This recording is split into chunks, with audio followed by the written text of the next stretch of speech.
Doncs respecte a aquests 4 municipis, ens en anem a aquesta resolució que vam fer i vam explicar divendres per la ciutat de Reus.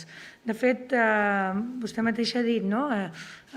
Puja la incidència a Camp de Tarragona, molt explicat també pels brots de Reus. També tenim una incidència important a Terres de l'Ebre que estem analitzant per veure si haurem d'aplicar mesures o hi ha un control de brot mitjançant cribatges i no fa falta, doncs, en aquest cas, aplicar mesures per les característiques dels brots.